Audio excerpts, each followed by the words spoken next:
kimliğini alalım.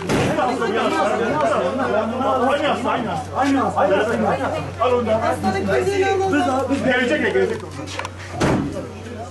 Abi git yönelik şu kimliği ona içine geçsin.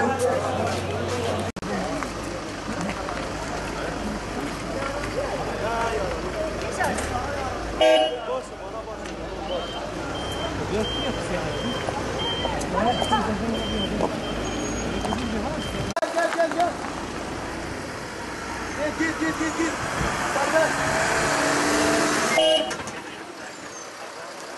Bak. Gel. Tamam gel.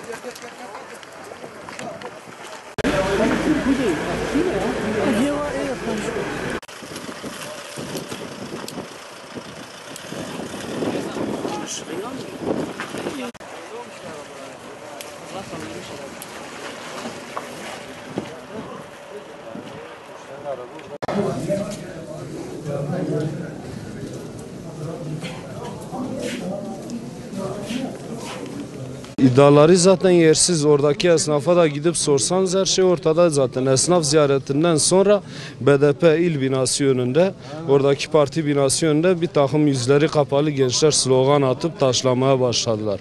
Ve tamamıyla esnaf da araya girdi. Esnafın hiçbir şekilde müdahalesi yoktu. Esnaf kendisi de olayı atıştırmaktan yanaydı. Polis müdahale Saat 4'e 10 kala biz Allah'ın izniyle Lice'ye giriş yaptık. Tabii orada esnaf ziyaretlerimizi yaptık.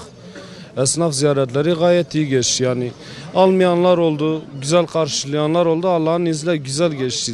Esnaf ziyareti bittikten sonra bir kısım arkadaşlar araçlara bindikten sonra onlar taş atmaya başladı, slogan atmaya başladılar. Biz tepki verince bizim başkanlar bırakmadılar, izin vermediler tepki vermemize.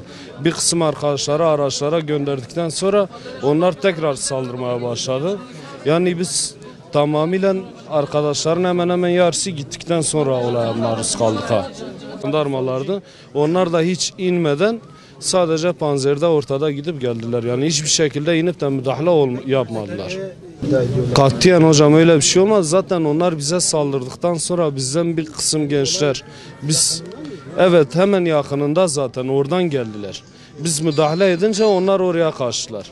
Onlar kaçınca bu sefer bizim seydalar araya girdi. Bizi geri çektiler bizim başkanlar. Evet oraya girdiler. Direkt zaten kaçtıkları zaman hepsi oraya girdiler. Biz geri çekildikten sonra tekrar toplanmaya başladılar. Zafer İstanbul. Biraz açalım. Biraz dışarıdan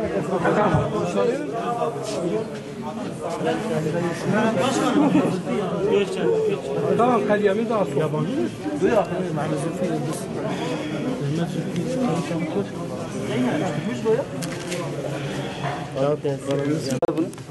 Hocam burnuma bak, başımda bir şey yok. Tamam, burnumda şey yapacağız. Yani saldırdılar adamlara durup dururken. Yani hazırlık sopalarla, bıçaklarla, taşlarla polisler de geldi sesini etmedi onlara. Yani aniden mi saldırı yoksa? Ona biraz ağız dalaşına girdiler. İşte bizimkiler biraz hani Sağduyu Parti yöneticileri diyelim Sağduyu'da bulundular. Hani şey çıkmasın. Biz dönerken onlar bize saldırdılar. Sizin kişinizde başka yaralı var mı? Vardır. Kaç kişi yaralanmış? Normal 4 tane yaralı olması lazım. Bir tane ağırdır. Bir tanesi ağırdır.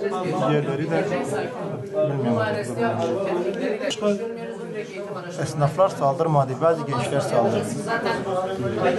Yani parti önünde zaten onların da yerleri Normal vardı. arabayla geldi. Tamam. Eksik. Aynı ambulans da İki cümleyle saldırı ama Vallahi hocam biz Hür Dava Partisi için broşür yani parti tanıtması için Lice'ye gittik.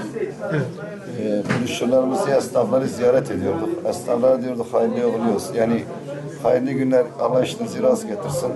Yani bir sıkıntı yoktu. Böyle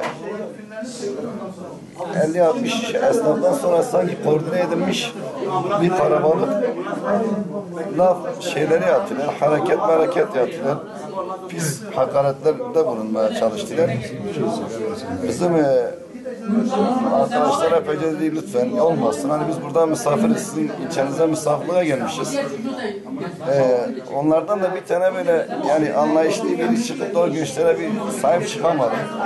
Bir anda ben görmedim yani sanki böyle bütün ciğerine kalktı üzerimize. Yani biz orada 50, 60, 100, 120 kişiysek yani ne var yani şimdi size bir hakaret etmeye gelmemişiz ya gelmişiz çayınızı içmeye. Yani bunun sizin sizin bize yaptığınızı başkasının size yapmasını istiyor musunuz? Yani biz bir misafirliğe gittik çaylarını içmeye bir ziyaretlerine gittik yani bundan bir şeysi yoktu yani görmedim olay nasıl olmuştu birdenbire böyle.